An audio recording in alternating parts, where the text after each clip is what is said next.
This TWiT news is brought to you from LastPass Studios. Stay in control when it comes to your company's access points and authentication.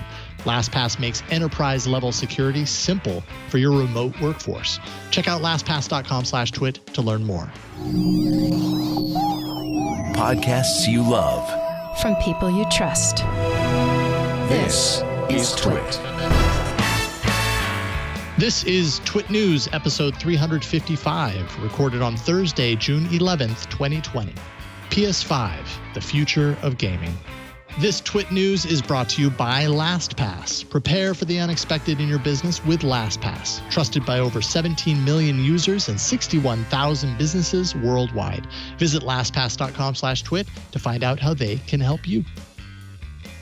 Hello and welcome to TWiT News. Today we are following closely Sony's big event, the future of gaming. I'm Jason Howell. I'm so happy to drop in for this event. I have the PS4, and I don't know if that necessarily means that I'm going to get the PS5 right when it launches, supposedly at the end of this year, but I'm super curious about it. And today we're going to find out a lot about the games that, some of the games that are being announced, and I'm sure we're going to see a lot of splashy graphics. I know we're going to hear some interesting audio, whole lot to look forward to in this announcement. Joining me for this special live coverage is Jeff Cannata. DLC on 5x5 Network is your podcast, and you're an avid gamer and just an awesome guy. It's been a while since I've talked to you. How you doing, Jeff? I'm doing okay. I guess, it's the question of our times. How you doing? It's such a heavy question these days, but yeah, I'm doing all right. I'm excited for this event very much. It's going to be very interesting to see how much we find out, if we get a release date, if we get a price point. Lots of big questions. Then, of course, lots of games. I'm expecting to see lots of games.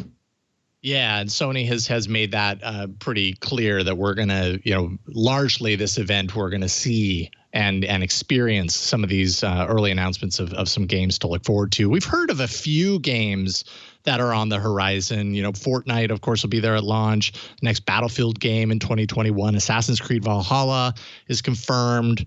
Godfall, late 2020. So it's little bits and pieces, but I think today we're going to get more of an indication as far as what to really get excited about. And largely that's done by seeing the game footage. And in many ways, Sony's also touted the audio capabilities of this, and that you'd be wise to have your headphones on when you watch this event because of kind of some of the audio stuff that they have going on. So a lot to look forward to there. I was just saying, it's interesting though that the event is only going to be streamed in 1080p 30 frames per second, which that is very interesting. For a flagship product that's touting 4K 60 frames per second as its key feature, one of its key features. It seems a little strange if you want to wow us with fidelity or what the fidelity of these games is going to be, to not deliver that. It sounds like they, or at least their statement about it, reference the fact that since a lot of these teams are working from home, they found that to be the most efficient way to make this event come off. But it still feels like, well, we're not really going to see what's so special about some of this stuff. I think there'll still be some eye-popping graphics, but certainly we'll have to use our imagination a little bit to imagine what it would be like in 4K, 60 frames. Yeah, and particularly with this live event specifically, I think I did read somewhere that they plan on uploading this after the fact, or maybe I'm making that up, but I feel like I read that they plan to upload it at the full resolution at some point. And maybe they're just talking about some of the gameplay footage. After the fact, you can see a lot of this stuff in full res to be able to kind of get a better understanding, a better picture of what it's going to look like down the line. But yeah, it is kind of curious. But hey, we're in the era, the age of COVID, where literally everything, technologically speaking, is forgiven. Like if something crashes, blame COVID. It's cool. That's true. Yeah, it's true, and I do understand, but part of the thing of this big reveal of what the future of gaming, if they're calling it that, is seeing what this system can do. But you said games and you said what's on the horizon. I think that's a lovely little pun, because Horizon, I hope, is one of the Horizon Zero Dawn sequel potentially being one of the big games that might be revealed here. That was on my podcast. That was our game of the year, the year it came out. And it's certainly something that I'm hoping we see more of for that franchise with PlayStation 5. And certainly possible to have that be the closing game of this show. We'll see. That would be a big marquee way to close out the event and leave everybody on the highest of notes to be like, okay, then I absolutely have to have this. Any other games that you're kind of hoping to see make their way here, at least in a preview here or eventually? Well, Spider-Man 2. Spider-Man was a huge PlayStation 4 game. It might be a little early to get a sequel to Spider-Man. Insomniac is now a first-party Sony studio, so I think they are working on it, no doubt. And a lot of what they've been showing internally or has been leaked as far as tech demos on what the PlayStation 5 can do has been using the first Spider-Man as a benchmark to show how fast load times have gotten with the new SSD and the new architecture. So Spider-Man 2 is a possibility. I think there's a lot of really big PlayStation 4 games that are about to come out. Last of Us 2, Ghost of Tsushima. But that next wave of PlayStation 5 games that we don't yet know about, I think that's the question mark. Yeah, indeed it is. You mentioned the a little bit about the hardware while we're kind of waiting for this event to kind of kick off here. Some pretty impressive stuff going on with what we know about the PS5. You were talking about the super fast SSDs, which is just going to change so much as far as the gaming experience, cutting down on load time, enabling developers to get incredibly creative with their level design, so they don't have to take all this other stuff into factor into their planning. Whole lot more to look forward to. That's just touching on it, but I'm realizing that the event is now starting. So we'll do what we do here, which is, we'll watch along with you. And if you're tuned into this, that we'll kind of share our thoughts on this as it continues. Very cool. Yeah, everything's kind of releasing slowly. Revealing the symbol logo for PlayStation.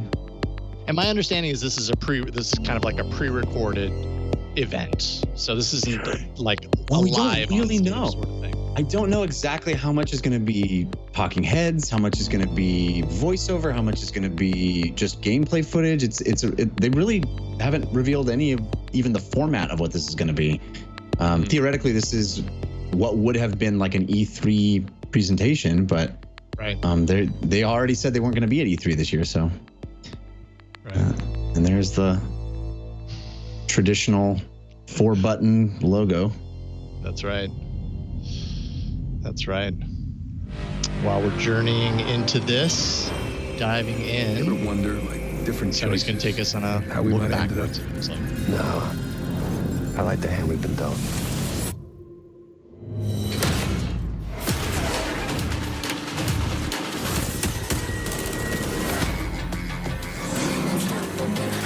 Got a knack.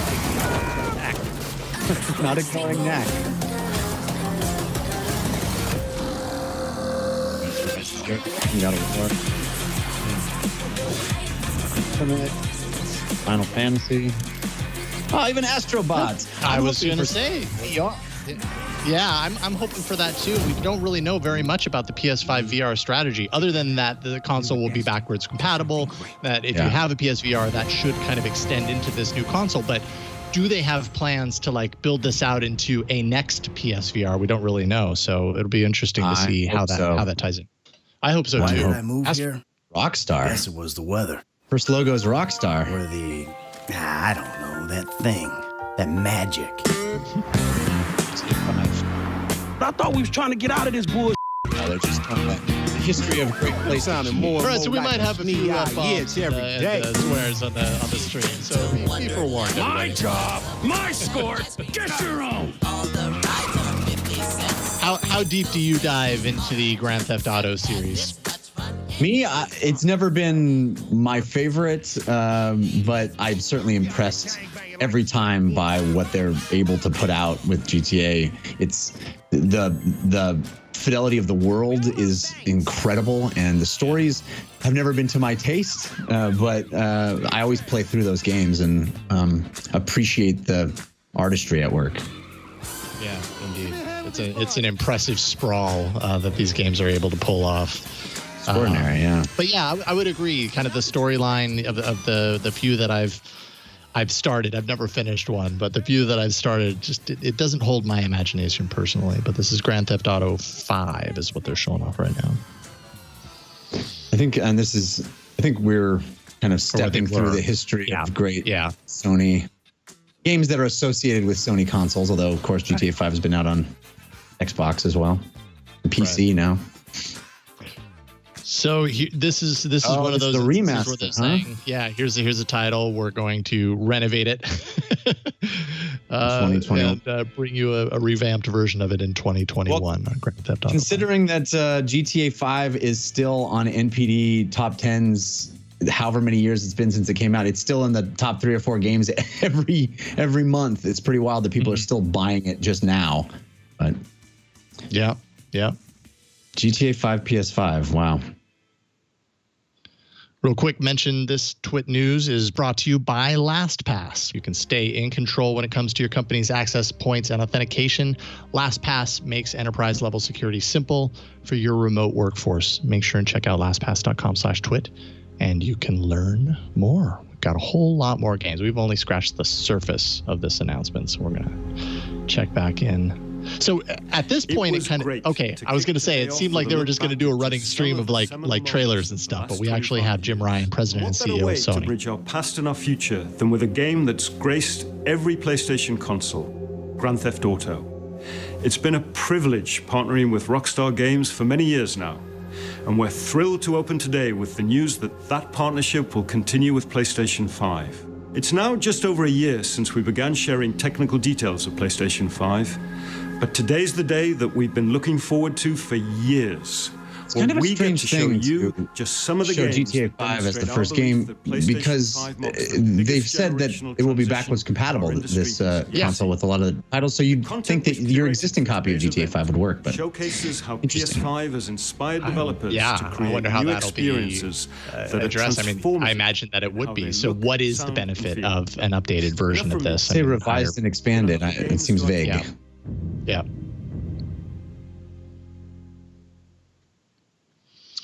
All right. So game footage coming up has been shown and captured from the PS5, of course. It'd be weird if it wasn't. The GTA 5 footage was not.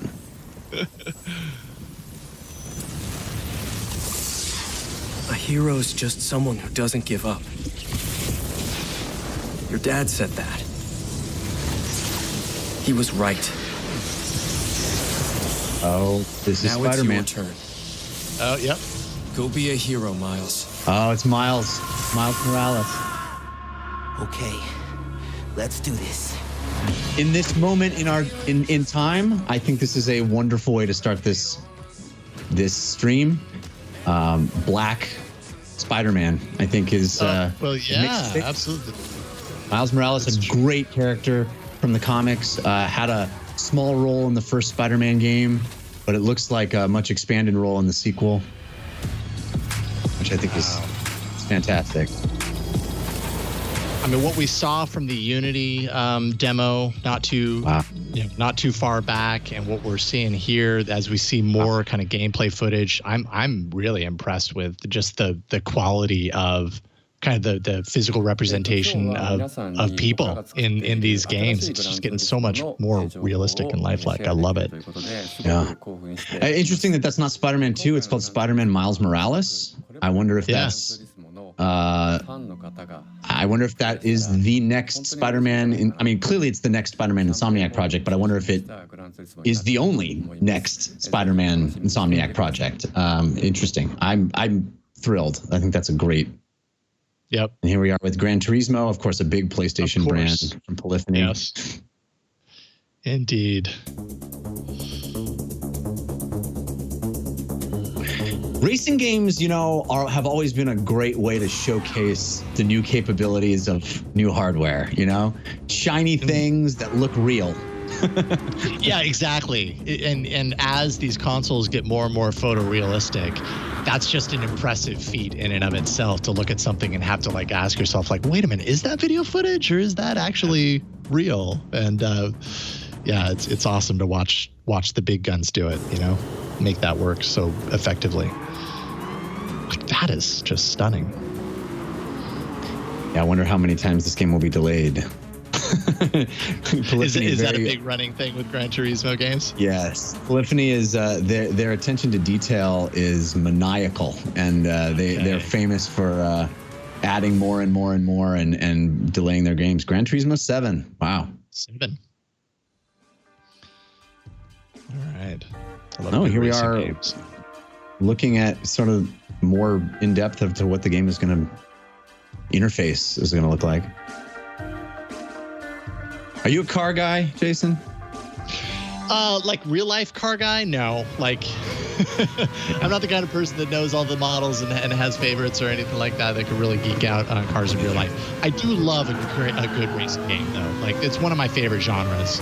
To just sit down and play like a well done, flashy, impressive looking racing game. I totally enjoy it. What about you?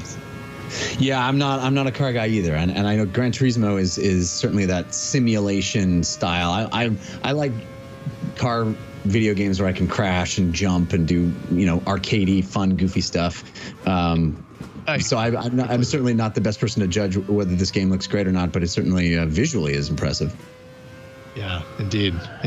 Now, is there any VR hook into previous Gran Turismo games? I feel like racing games like this could benefit so greatly from VR hook.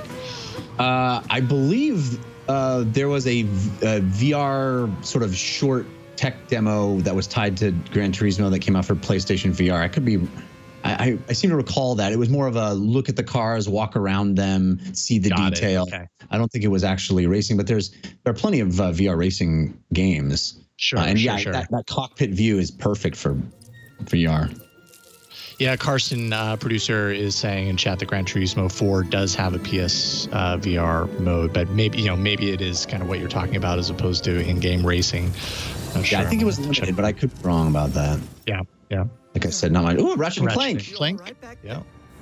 No way. It appears that the dimensions are collapsing on one another. If we cannot get to... Right, the ship. It's almost hard for me to believe that Ratchet and Clank could look any better than it already does. It looks like a Pixar movie, even on PlayStation 4. Does. Yeah, even on PlayStation 4, it looks like a Pixar film. Like this is gorgeous, and I'm excited for Ratchet and Clank, but it certainly doesn't feel like, this could only be possible on PlayStation 5, Yeah, right. Yeah, it's true. The dimensions are weakening considerably. This are really in the age of like duplicating these animations that you see in the theater. You're just getting it in real time on these consoles now. I love it. It feels like this sort of portal effect of that we're seeing of flopping through realities is one of those things that is possible because of the speed of no load times. When you have these being loaded in, layered on one another. So it does feel a bit like a showcase of what's possible. So I take back what I just said. Well, I wonder how this, if would Sony release this as a 5 and a PS4 game? Do they have any history that you are aware of in kind of doing dual releases for two different platforms, or they're just going to go whole hog on PS5 on something like this? Well, they do, but they have said that explicitly. In fact, just a couple of weeks ago, they put out a statement saying there will be PS5 exclusives, which is in direct opposition to what Microsoft has said, which is the first year of Xbox Series X, every single game that comes out, first party games, will work backwards to Xbox One. So they really were differentiating themselves there quite intentionally. Wow. Okay. Full-length, interdimensional adventure built from the ground up for the PlayStation 5. We're doing things we've never been able to do before, like use dimensional rifts to be able to leap from planet to planet nearly instantly, or put ray trace reflections on Clank. All of our alien worlds are filled with density and life previously unseen. Plus, Ratchet's all-new arsenal is more exciting than ever thanks to the DualSense controller's enhanced feedback. Ratchet and Clank are near and dear to our hearts at Insomniac, and we can't wait to share more with you in the future. But for now, here's another look. It has some splashy graphics. Yeah, I'm super curious about this controller too. All of the haptic aspects of it. They're talking it up pretty heavily. So I really want to know if it can really deliver on kind of increasing the immersion in the gameplay experience. Sounds like they have high hopes for it. Yeah. It's I'm curious as well. It's kind of the first time they've really changed the form factor for one of their controllers. I mean, even since the early days of PlayStation. Do you like the kind of the look of it? It was mixed response. I do. Like when they revealed it. I like it. Yeah, I've always preferred the Xbox controller, so it does feel much more like that. And I prefer that feel in my hand to the DualShock. But boy, what we're looking at is wow, truly extraordinary. This like instantaneous loading and going back and forth between these look like wildly different levels. Yeah, and like you said earlier, all of this probably enabled due to the fact that the SSD makes load times such a not as much of an issue as previous consoles, so it can kind of load in real time instead of having to design a level that kind of delays you in any sort of sense. This is just like boom, boom, you're there. The load time isn't going to slow down that transition. Yeah, I think that we have a conception in our heads about how load times will improve games, and they will do exactly what we're thinking, like you're saying, of just removing that screen that says loading. But also, I've talked to some developers that are talking about how it's allowing them to completely rethink how you design a game. And I think this is an example of what is actually possible from a gameplay perspective when you have the ability to load things in instantaneously. This is a really, I think, clever and extraordinary idea of how to use tech. It's really cool. Yeah, a really great out of the gate demonstration of the power of that, for sure. This looks like a lot of fun, I have to say. Yeah, Rift Apart, very cool. Rift Apart, right on. Nice. Now, how wowed were you by that? The example that came out not too long ago, the Unreal Engine footage. I mean, that was gobsmacking, and it was so tied to this hardware, right? It was so branded with PlayStation. I was actually worried that today would feel a little underwhelming because that's still a year or more off, even having developers having their hands on that engine at all, let alone the games. So we're not going to see stuff that's Unreal Engine 5 for quite a while. What is this? So all will be tested. Truths will be questioned. Sorry, I'll get my movie guy voice on. Yeah, I like it. She will rise. That's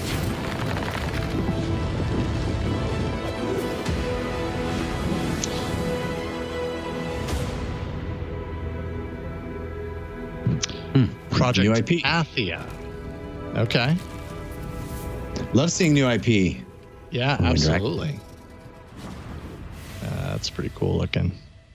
Exclusive. All right. So there you got, new IP exclusive to the PS5. I wonder if that's a first party game. I didn't see a studio logo. Maybe I missed it. Yeah, I didn't see it either. I did not see it.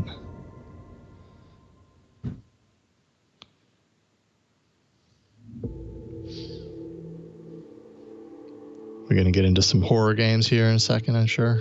At some point, maybe. Annapurna has quickly become one of my favorite publishers. Annapurna it picks just exquisite projects. I am so impressed every time. So seeing that logo, I perk up. Nice. All right, more of a sci-fi bend to it.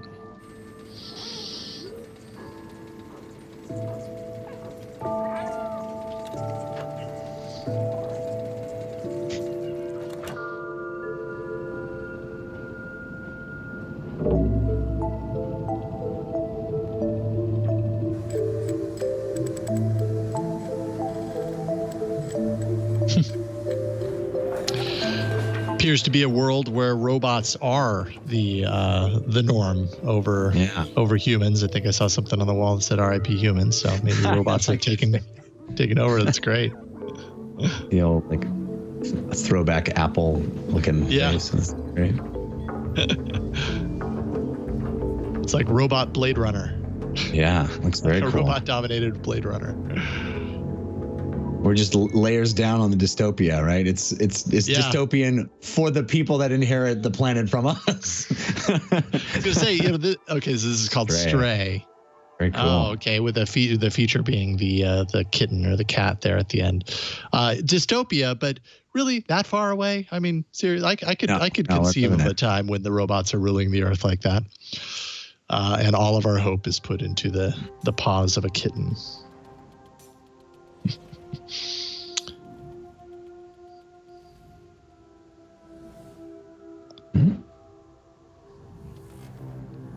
Might be time to deep dive into the hardware specs.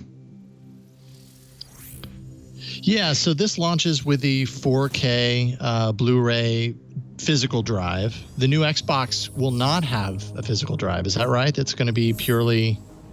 Is that right? I believe there's going to be multiple SKUs. I think one will have a physical drive and one will not. Got it. Okay. All right. Just in time for Blu-ray to be a dying medium, by the way. Yeah, exactly. Exactly. But I suppose, certain people, there is still that kind of idea of physical ownership that still enables that, as opposed to going all in on buying digitally. Do you have a preference either way?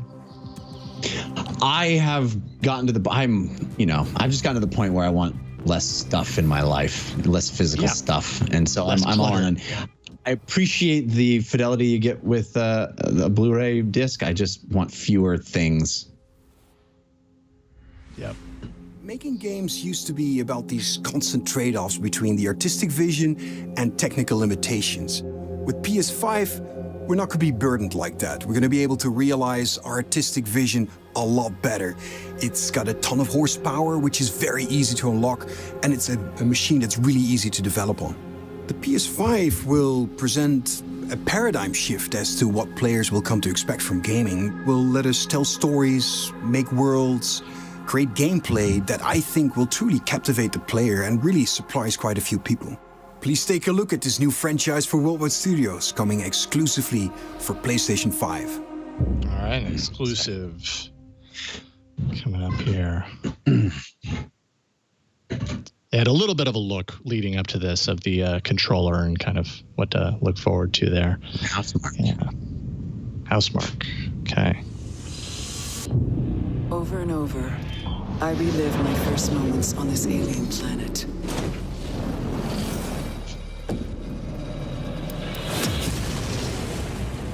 The crash.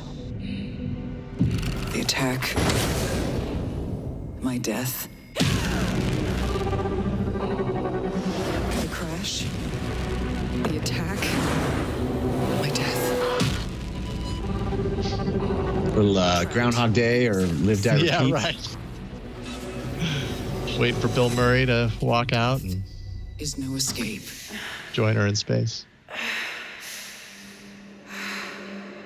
Each time I awake, this planet seems somehow different, as if changing.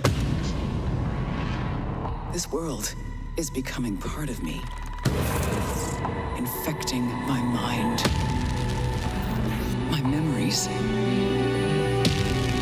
The longer I spend here, the more I can feel my sanity slip away. But I cannot lose hope.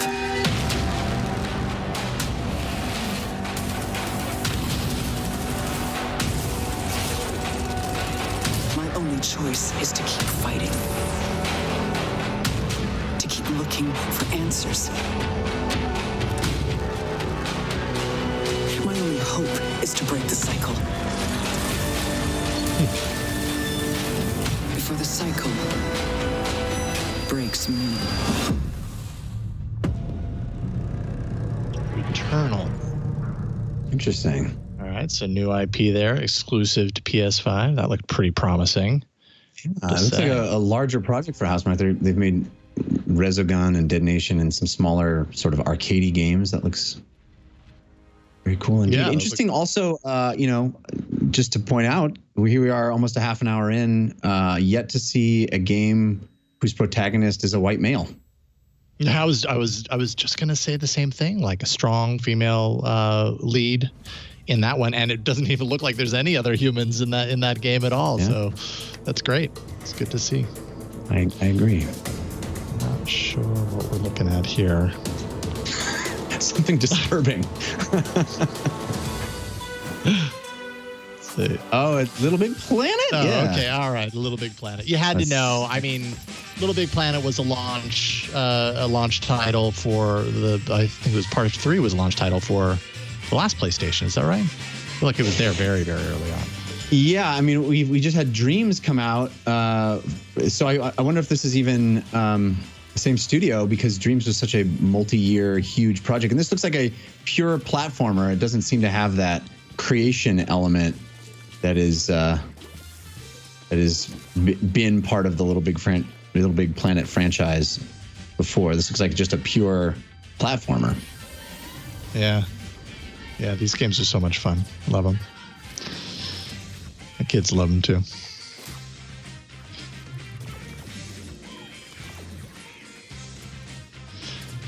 Nice to have some good kind of kid-friendly PlayStation options. Sometimes, like I have the PS4. Sometimes that could be my criticism of the platform. Is that of the console is that there's just so much for older, but for younger, like finding good quality titles that like my 7-year-old can really dive into. Sometimes I feel like I have to dive deep in order to find them. I wish it wasn't so. Nintendo does such a great job with their catalog of appealing to all ages in much of what they put out.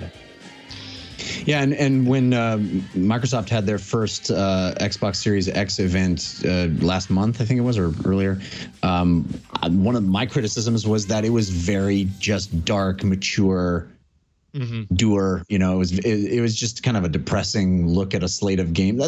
They looked like good games, but it was all of a certain type. And it's nice to see, as you said, variety here. That game will be titled Sackboy.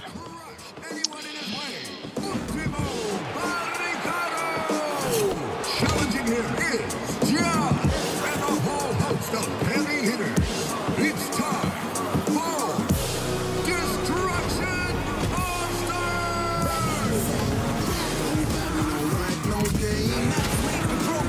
All right, so here you go. A little bit of a racing game. That's maybe a little less realistic side. Now it's something I can relate to. Crashing. I mean, yeah. Destruction Derby comes to mind. Real old classic game. Twisted Metal. It kind of looks a little bit Twisted Metal. Sorry, Twisted Metal. Yes, you're right. It's as if Twisted Metal and Rocket League had a baby, is what this game looks like. Totally. Yes, indeed it does.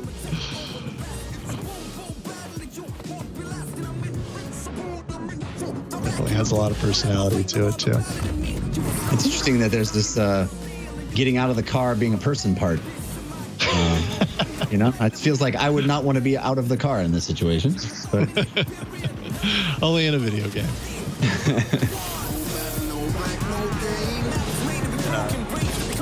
Well, it's like Twisted Metal, Rocket League, and then Fortnite with the kind of the character play, Yeah.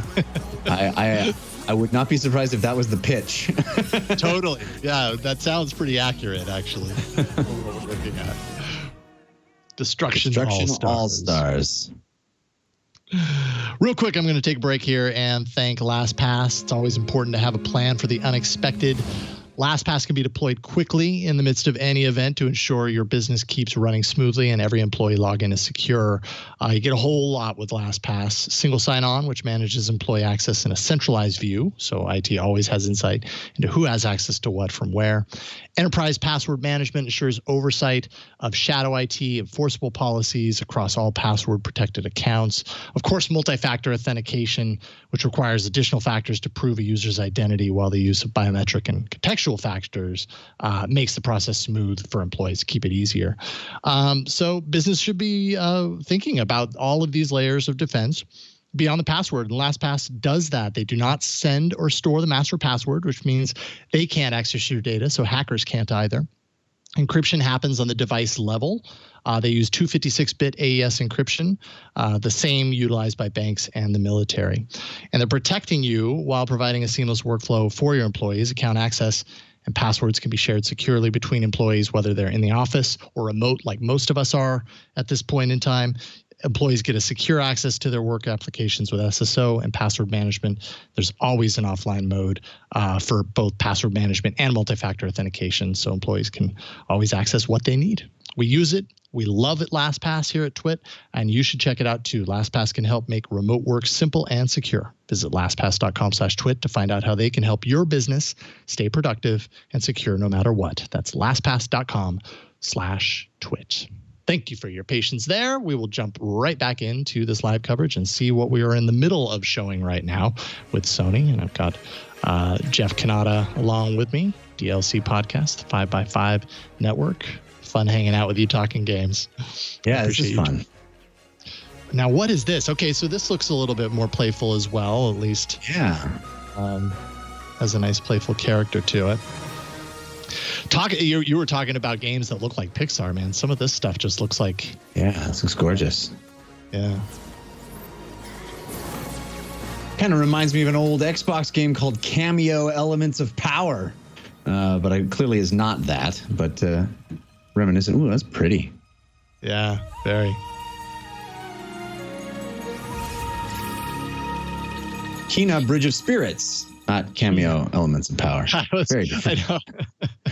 Talking again, I was like, maybe it is. Who the heck knows? Maybe it is Cameo. Kena Bridges of Spirit. Cool. So of what we've seen so far, what's really kind of like grabbing you right now based on what you've seen so far? Well, I'm very wowed by the Ratchet and Clank footage, but I think for me, the thing that got me jumping out of my seat is the Miles Morales Spider-Man game. I mean, that just is so exciting.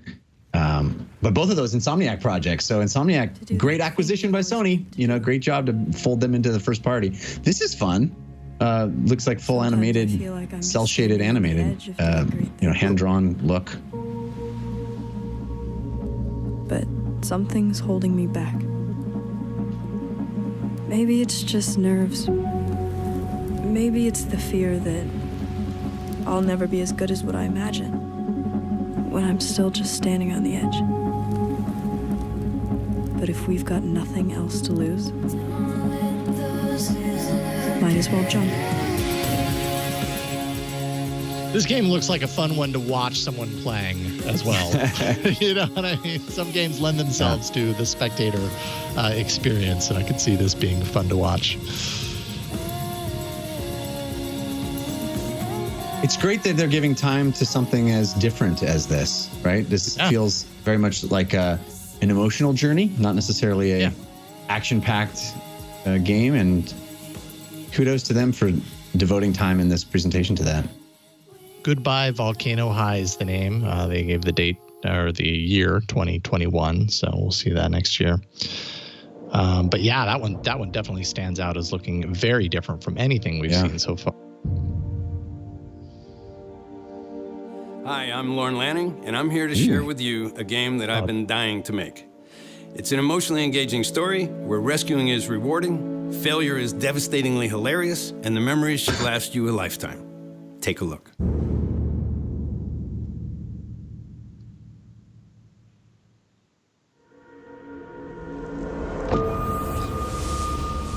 You are no longer a slave, Abe. You got to hand it to Lorne Lanning for being so committed to Oddworld for so many years. No kidding. Trusted, no kidding. Followed, and it led them here.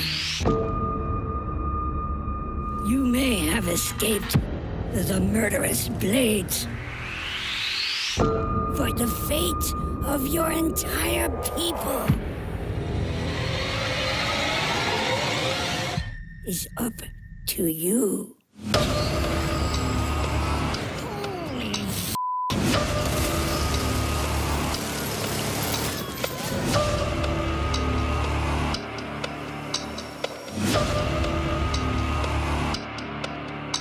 Wow, this is interesting. Like the Oddworld IP just never became what he thought it would, and I just don't know if it has the cachet that he always wanted it to have, but he's into it. You know, they're still making Oddworld games and making it so fun. That makes it break through, and it looks like a kind of 2.5D platformer shooter, which is a strange. I don't know about this one. You must find your full voice. Don't do it, or do it. I don't know. I don't know whether you cut that or not. Yeah. Oddworld Soulstorm. Oh, I think that looks pretty cool. The whole Oddworld franchise, I understand what you're saying. Like, I've appreciated the look and kind of like the vibe of those games, but I've never like been able to like super immerse myself into them. Something holds me back. Yeah, they've always sort of not achieved, I think, what Lorne Lanning wanted them to, but I don't want to put words in his mouth. They've not been what it never really landed as a top tier franchise for me, but sure. Yep.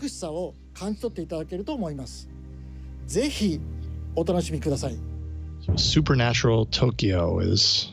I mean, those are two words that sound really cool together, I have to say. Totally. Right off the top, I'm intrigued.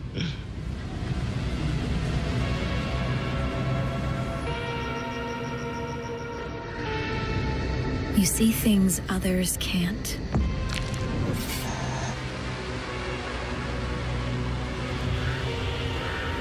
Hear threats others don't.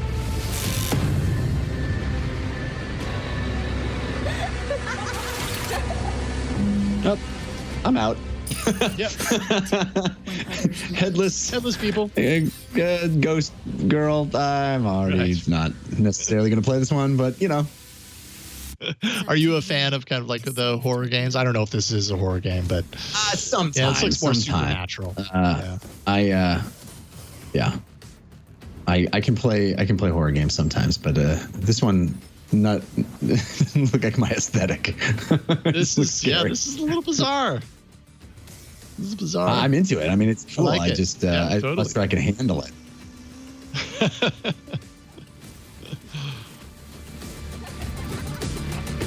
Yeah, this is cool stuff.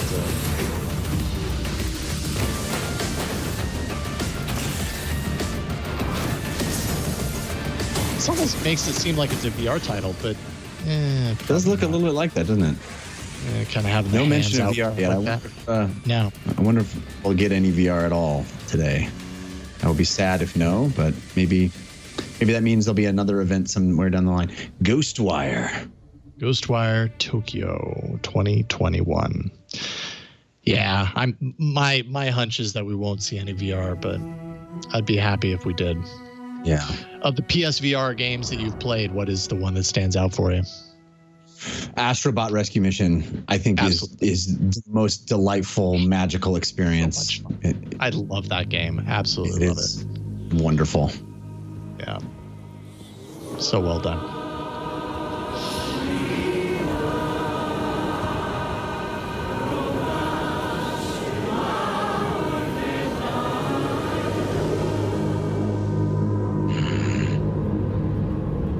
Looks a little bit like Horizon. Nope. Super Brothers. Oh.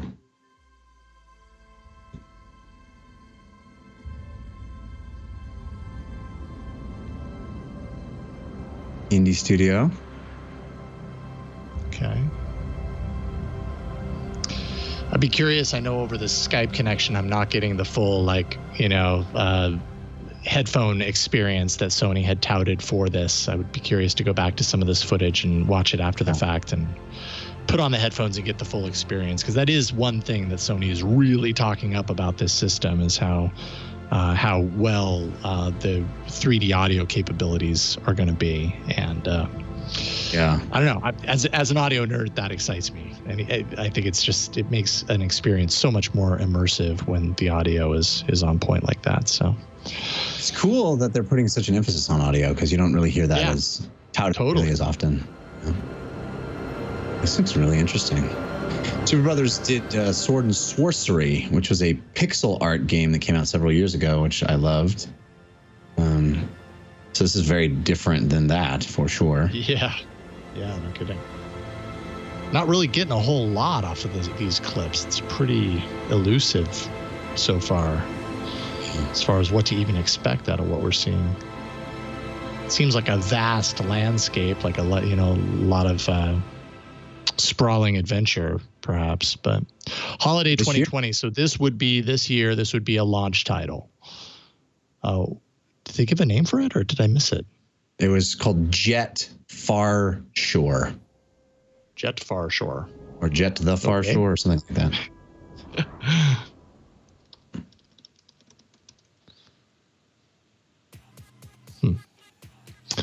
Curious to find out more about that one. Your box.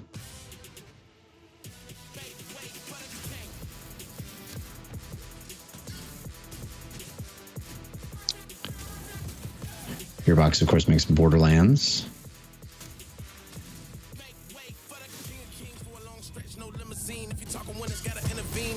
One of those you ever seen, I'ma need a crown. I'm the only one that ever held it down at the tip top. People flip flop every day, not I. Top 5, I'm a big shot. I'm the one that wanna take the big shots. Big balls, big rings, big rocks, big bag, big moves, big cars, big man, big plan. Get lost in this wall. Look at me now, they can't hold me down. So give me the crown. Wait for the thing.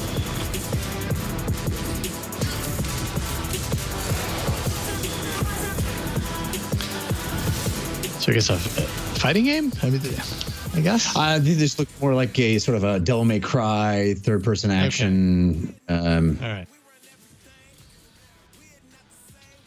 I'm trying to track on this one. The cuts are so fast. Godfall. Yeah, this is one of the very few PS5 games that had been revealed before this event. Okay. A Godfall coming out this year. Confirmed. Yep, confirmed late 2020 was what we knew before. And they put a little wreath on the O of Godfall just to let you know you can get it in the holidays this year. Don't you worry. Yeah. So is your plan to pick up one of these consoles ASAP as soon as it releases, or? Yes, I will be. As soon as they let me give them their money, I will be trying to get one of these to my house. Yeah. Yeah. It's gonna be a challenge from what they say, what everybody seems to be saying. These supplies are not anticipated to be huge for obvious reasons in the holidays, but this looks really curious cool. to see how they do that. Yeah.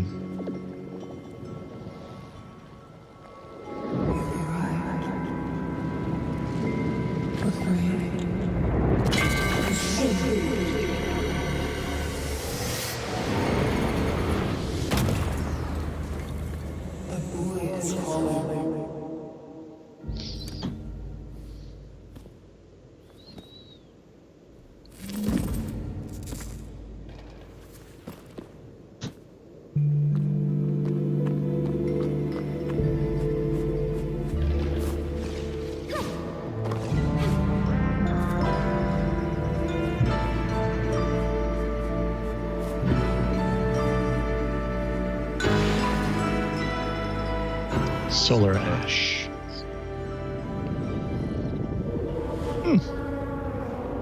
That looks intriguing. I feel like I need to see more. I need to understand that one a little bit more. That one didn't pull me in as much, but kind of got the vibe from that one that you were getting earlier. Clearly a smaller could an earlier console do that? Yeah. But I like the fact that they have room for indie titles and smaller things here. It's great. Mm-hmm. Hitman, I'm guessing. Yeah.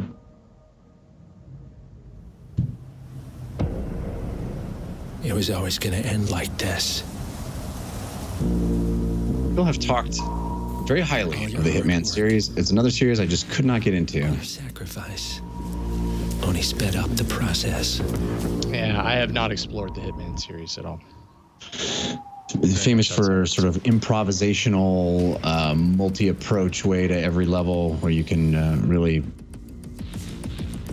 get creative in how you attack each scenario. So it's not as linear as some. Yeah, it's sandboxy. Yeah. Oh, okay. Sometimes I find the sandbox, I get too lost in the weeds that it kind of, for me, can zap the fun a little bit. Yeah. Awaits. It's almost like I need a little bit of guidance here. Just give me it doesn't have to be a narrow track, but give me a track. Death awaits. So this is Part 3. I mean, it's a little. That slogan is a little too realistic. A little too realistic right now. I want to feel good. Just give me something to feel good about. Agent 47 is back for his most intimate and professional contract in his entire career. This is also the dramatic conclusion for the World of Assassination trilogy. I'm so proud to be here to present a little glimpse of the gameplay where Agent 47 is on top of the world in Dubai. Enjoy.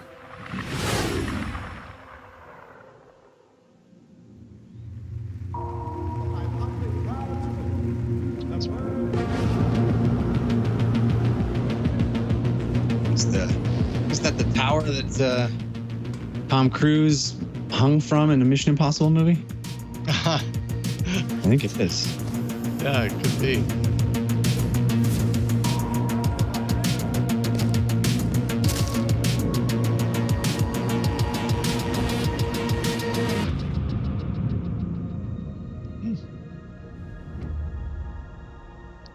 Death awaits in January.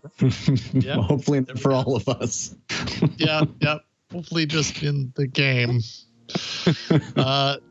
So not quite a launch title. I don't know. That's a month later. Well, I guess we don't know the actual month that the PlayStation will release at. Yeah. They say the holidays. So, but not quite out of the gate with the console. You have to wait until January for that one. Oh yes, Astro Boy. Love it. Hey. No way. Oh, I'm so happy. Please tell me this is in VR and not just a 2D version of this game. That's a really good question. I would be very disappointed if it's they're doing basically what they did with the Lucky series, Lucky's Tale, where the first game was in VR and the second game was not in VR. I mean, I appreciate the fact that Astro's Playroom. I mean, they're not mentioning anything about VR. I think that's exactly what they're doing here. And yeah, you can understand why, because Astrobot had such good response by people who played it, but undoubtedly it's limited to the people that have the PSVR. And if you've got great IP and great potential with that, you want as many people to play it. And maybe that's just what they got to do this second time around. But that is the disappointment. I would have loved to have seen another Astrobot VR. Man. Well, I'm still holding out. I'd still play it. We haven't heard that it's the VR version yet. Yeah. All right. I'm holding out hope. Thank you for being optimistic.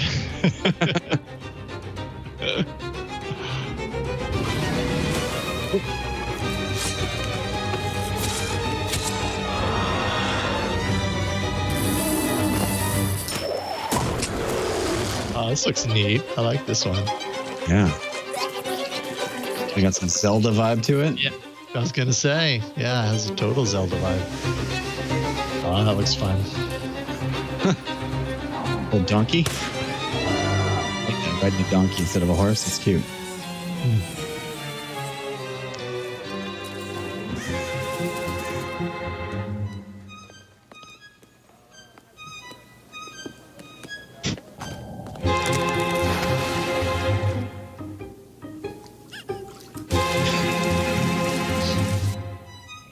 Wow, I'm intrigued. What a mishmash of visuals, right? It's wonderful. Totally. They've got me. A couple of times through this, I was like, okay, well, I know I would get this game. Like by looking at it, I can already tell like I would enjoy this game. But then now all this footage of the guy sitting on the toilet kind of throwing me off. Yeah, any game that juxtaposes a little kid fighting bad guys in the field with an old man pooping. They're doing something right, whoever it is. Can't say you've seen that before, right?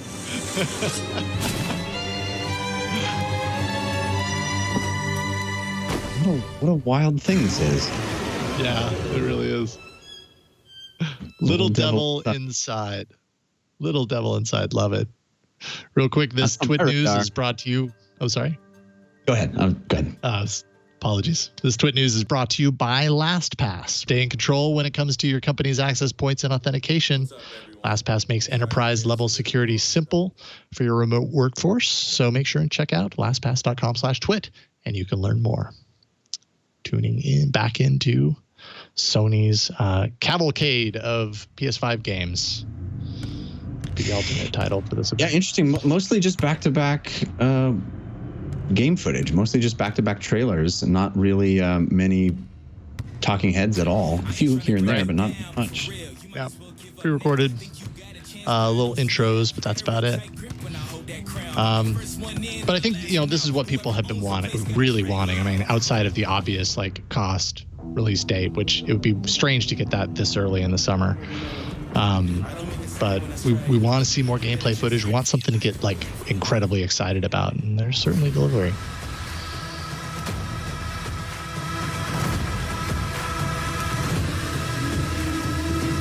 Okay. 2K21. For all you basketball game fans out there. Fall 2020. So will we have the game or the actual sport first? Which one will we have back first? I mean, I guess we're getting NBA games pretty soon, so I shouldn't joke, but it's good. It looks if that's in-game graphics, that's pretty impressive. Fall 2020. I guess that's fall 2020 for the franchise to release their games. That doesn't necessarily mean fall 2020 for the PS5 game. I was like, wait a minute, that's early. But interesting. Yeah. And here's another game where you play as a strawberry with googly eyes. Oh, we've seen so many strawberry character games at this point. A very recently discovered species, entirely unique to this island.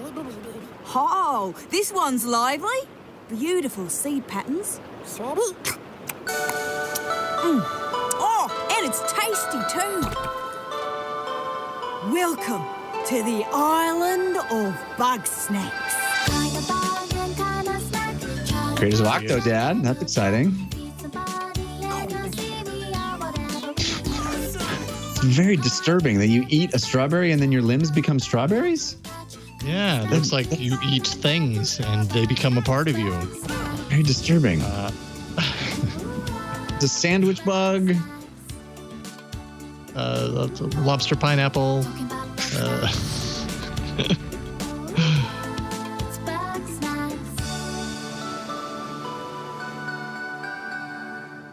Okay. Sure.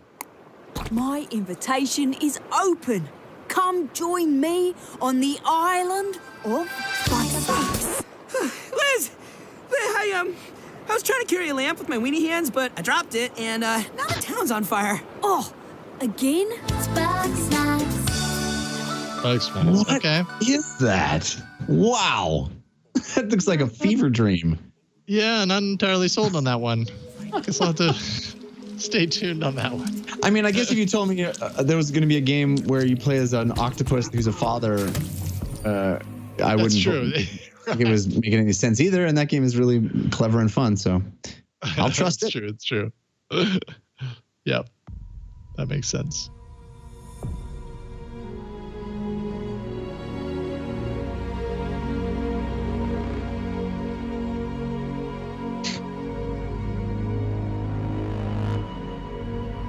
All right, Sony, what you got for us?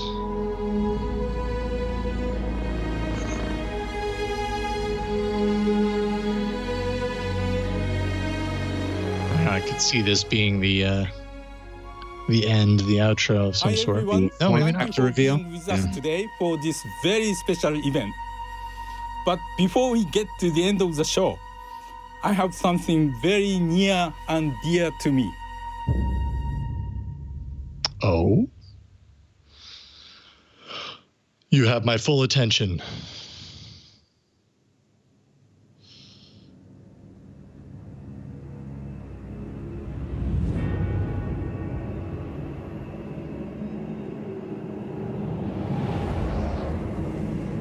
This feels like Horizon, maybe?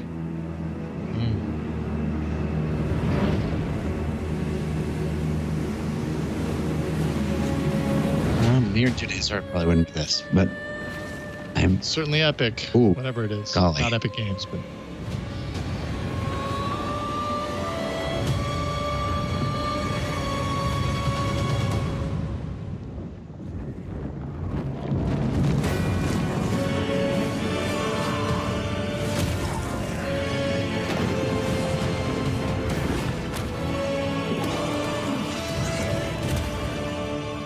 like a Souls game, maybe? Yep.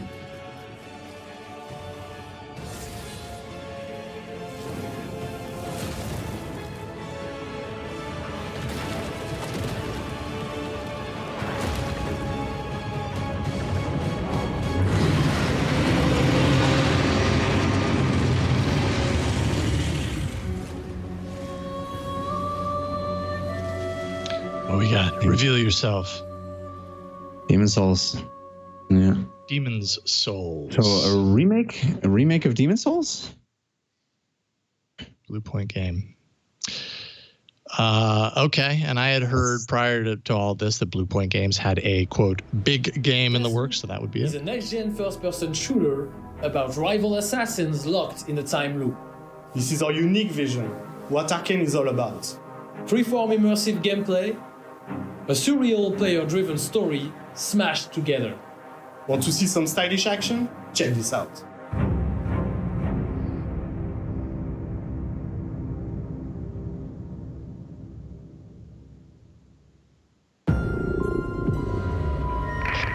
Hello, Black Reef. Colt, my predecessor, has been pronounced guilty of treason. He is to be shot on sight henceforth in perpetuity. Your assistance is appreciated and mandatory. The real party doesn't start until he's dead. She is not making this easy.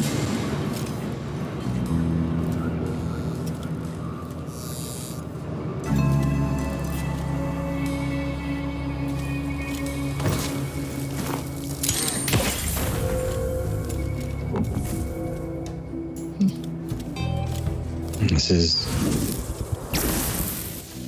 very much an Arcane Studios game. They made Dishonored, Prey, and this looks like Dishonored.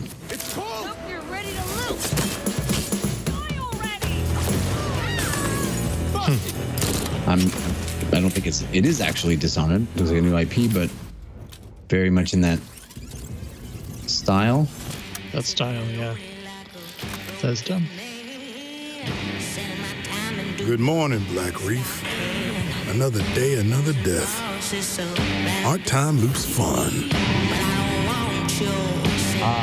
It was actually revealed last E3 at Bethesda's conference, just as a tease. Can't remember the name of it. Okay. I remember seeing it revealed last E3 at the Bethesda conference. But I'm one stubborn motherfucker. Beep.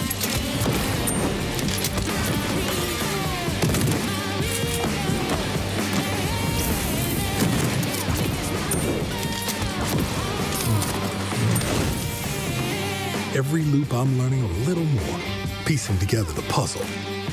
There's 8 targets, and they all gotta die before midnight. There's just one little snag. You thought it was going to be easy? Juliana Blake, Black Reef's protector and a real pain in my ass. She may kill me 1,000,000 times, but eventually, inevitably, I will break this loop. This is Deathloop. Rival assassins locked in a time loop. Interesting.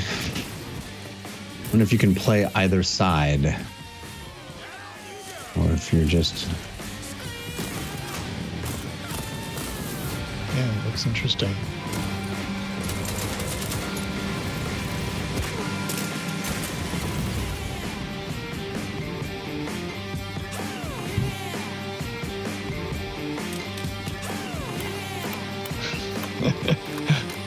Really doing up the old school kind of film, kind of grindhouse artwork quality. It's interesting to me, Live, Die, Repeat, that Tom Cruise film, which I think is really underrated, clearly was inspired by video games, and now it seems that video games are kind of Ouroborosing themselves and being inspired by that concept of the Live, Die, Repeat thing. We saw 2 different games in the same conference that have that concept. Yeah, you're right. You're right. Long ago, a young girl went with her mother to pick berries for her father, who was hard at work.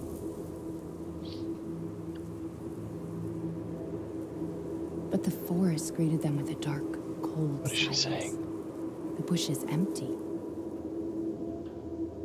Yet determined to find the berries, the rascal broke free of Mother's grasp and vanished into the trees.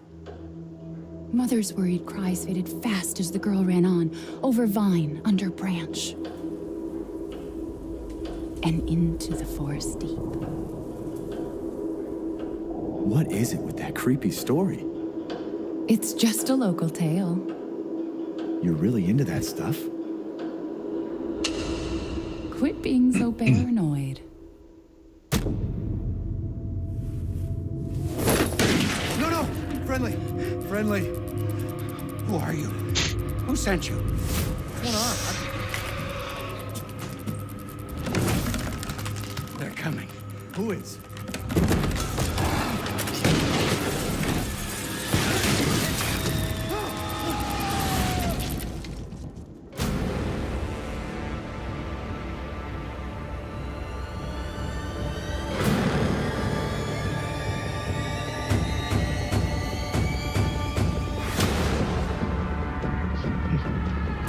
Wait a minute. Is this Resident Evil? I don't know. It definitely has the horror game quality aesthetic to it. Be surprised if we didn't see at least one of these. Say, hey, we've got it covered. Is the RE4 remake?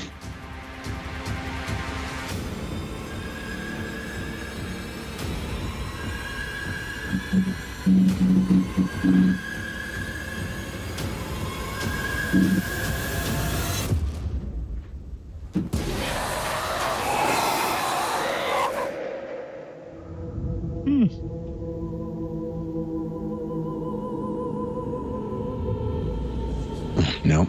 Got that wrong. Nope. Village. You might be. Oh, hey. Oh, it is Resident Evil 8. 8. Chris? Village. Sorry, Ethan.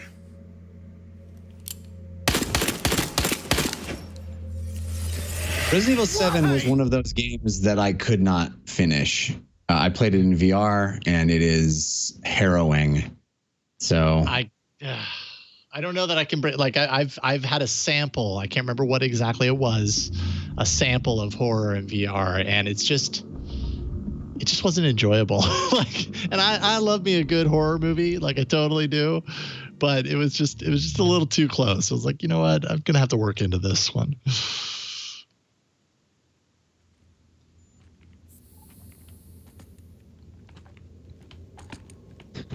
I have to say the number of games that we've seen today is pretty impressive. Yeah.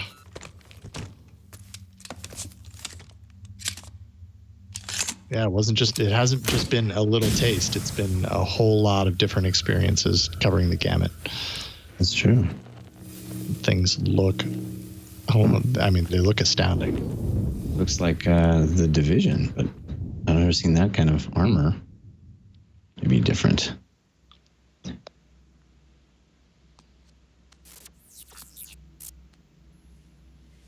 Definitely different.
Pragmata.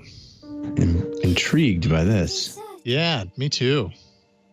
That was pretty. It's a little bit like some sort of like a Truman Show type thing that they escaped from. right? Yeah, right. Very cool. Yeah. Love it.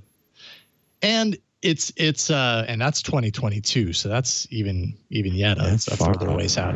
It's been nice to see them not completely dialing into only kind of like big, like you said, big IP, re-releases or sequels or whatever. There's been a lot of stuff that you just didn't know about that were very unexpected.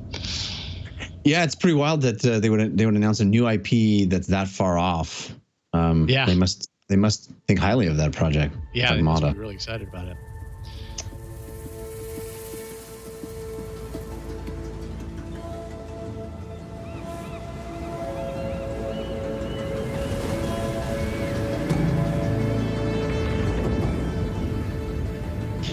There's a first-party game.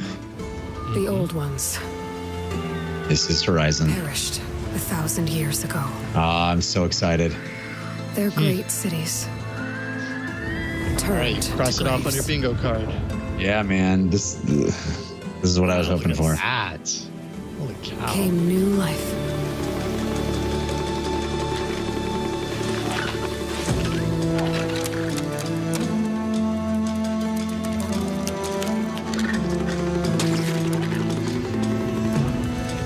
And new dangers.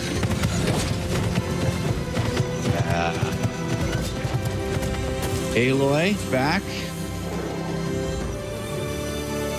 I must find a way to stop it. Or it will get worse and worse.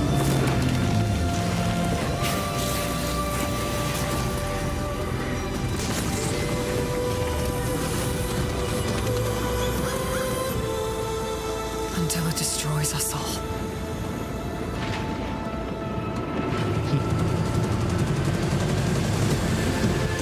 There's nothing I wouldn't do to save this world. It looks like adding underwater levels in the sequel. No kidding. I mean, the underwater footage is stunning. Look at that. That is amazing. Really beautiful. No secret I won't unlock. Yeah, wow.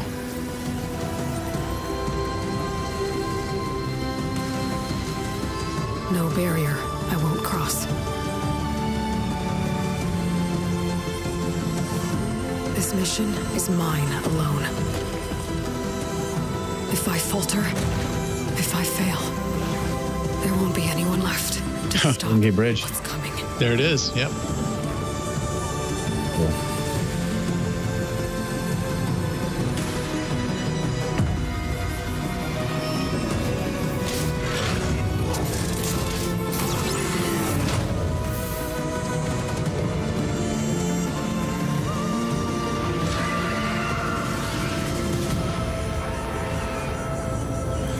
There you go. Horizon Forbidden West. I have to say, I'm very happy. I was obviously very happy to see this project, but we had a big debate on my podcast about whether Horizon Zero Dawn is the name of the game or it was Horizon Zero Dawn. And I think I've just been proven right that it was Horizon, and now we have a new subtitle. So I'm very pleased that I was proven right on that. All right, you won. People were expecting maybe Horizon Zero Dawn 2. The entire team at Guerrilla, we're happy to share the first look at Horizon Forbidden West. We're continuing Elga's story as she moves west to a far future America. It's a brave and beautiful, but dangerous frontier, masked with mysterious new threats. Get ready to explore distant lands ravaged by massive storms. And take on new, powerful machines as you return to the majestic world of Horizon. Stay tuned for much more. We can't wait for you to get your hands on it. I'm very excited about that game. Horizon Zero Dawn is a fantastic game. And I have not played it. I have written it down as a game that I have to pick up because that was stunning. Designer and storyteller, this is incredibly exciting. We're talking a whole new generation of ideas and experiences that we can create for the player. No matter where they are, no matter who they are. new experiences like we've never had before. More iconic, interesting characters, more atmospheric, immersive worlds for players to explore. We want to wow players. Expect the unexpected. And I, for one, can't wait. We can't wait. We can't wait to share them with you. It's so exciting. Incredibly exciting. It's really about love for the players and for the players. As a developer, that's an amazing feeling to have. Welcome to PlayStation 5. All right, we're going to see the form factor? I hope so. But would they do that on a game showcase? Well, theoretically, if this is what would have been their E3 showcase, you'd think that's how they would end things, but that's a good point. I think that might be what we're leading up to here.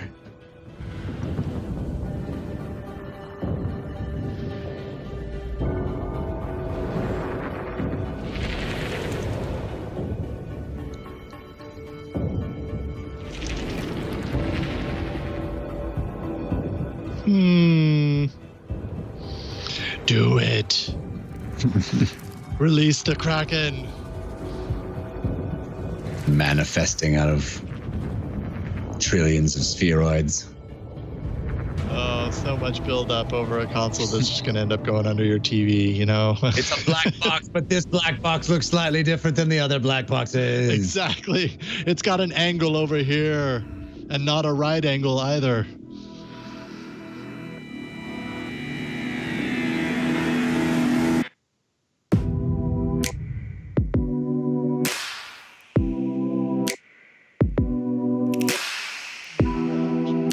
Up. Okay, there we go. Boy, it sure looks a lot like the Xbox 360. That detail that it was so touted by Microsoft so many years ago. Yeah. It kind of looks a little bit like a one of the fans, you know, one of those like Dyson fans you put in your room too.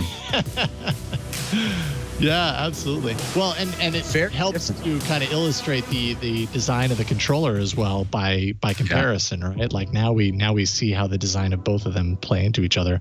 The controller was definitely a tease forward to the design of the PS5. Yeah, again, I mean, the white of the controller was a tell for how white the console would be. Are you down for the return of white plastic? I mean, we had white plastic 2 generations ago, and now we're back to white plastic. I'll tell you what I'm down for. I actually really am a fan of the panda look, the like black and white, the Oreo, whatever you want to call it, the reverse Oreo. I don't know what you want to call it, but I really like the panda look. Yeah. Digital edition. They're doing what Microsoft is doing.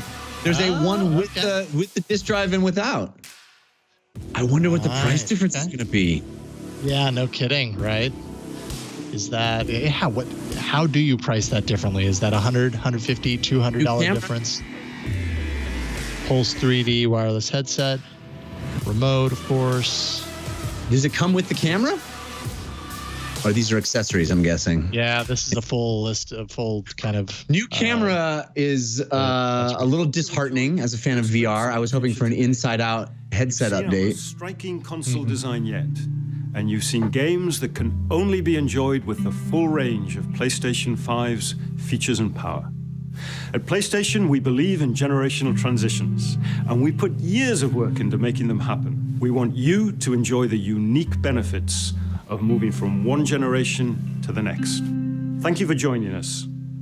We're launching later this year, and we have tons more to share. Welcome to PlayStation 5. All right. So not only do we get a whole cavalcade of games to ogle at, but we actually got our first official look at the console and first indication that the console will release in a version with the drive, the 4K Blu-ray drive with 100 gig capacity, and then without, so a digital edition, and obviously it saves some money, I imagine, by getting the digital edition. But smart move at this point. Like you can't. I mean, I think both Microsoft and Sony are showing that you can't quite completely get rid of physical media yet. Maybe that's the next iteration, but not yet, not now.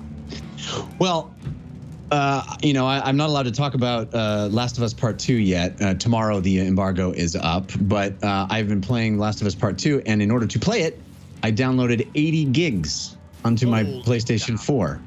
So, I mean, this is where we are with the level of fidelity that you're getting from these games. Digital only is great. As I was just talking earlier, I want fewer physical things in my world, but these games are going to be very, very large, and I'm curious how big the hard drive is going to be. I'm curious, what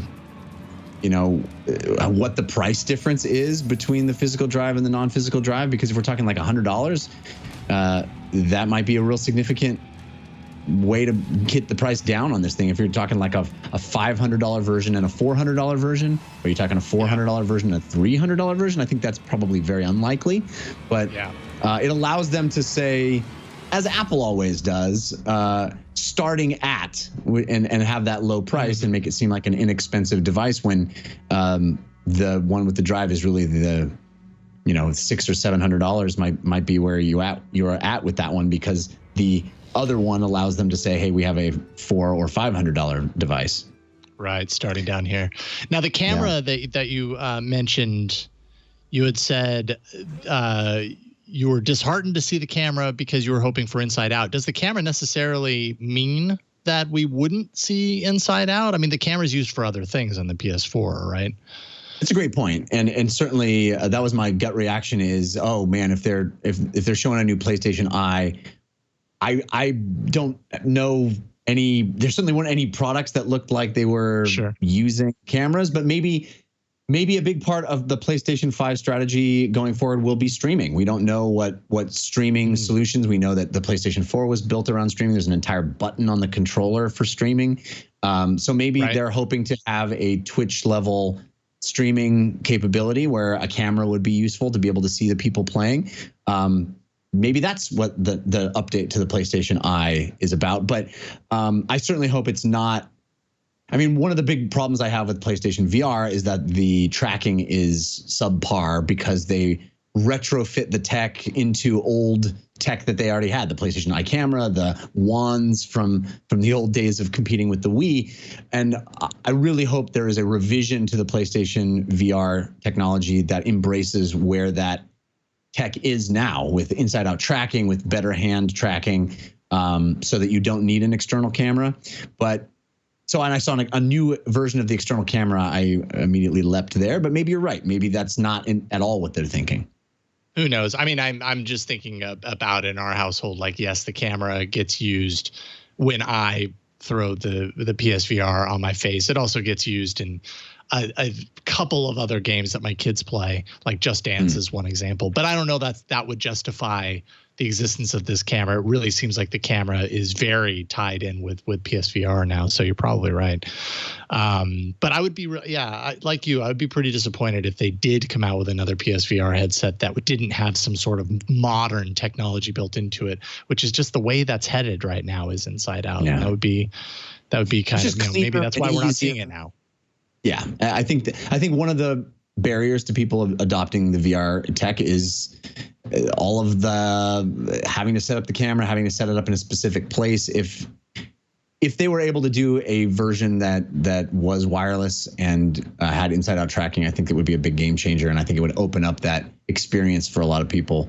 So that's what I'm hoping for. Maybe we get to see that in 2021. But I think what we saw today was pretty exciting. There's a lot of really cool looking games, and the hardware itself much bolder design than I would have ever expected from Sony. I think even the sort of the wildest fan mock-ups weren't as different as this one really is. It is doing what Microsoft used to do, which was try to create something that looked really interesting. And now Microsoft has just gotten to the point where they give you a black box. But I mean, it reminds me of the Xbox 360 reveal, where they were really showing this kind of piece of design as a selling point for the console. So I'm surprised. It's pretty neat looking.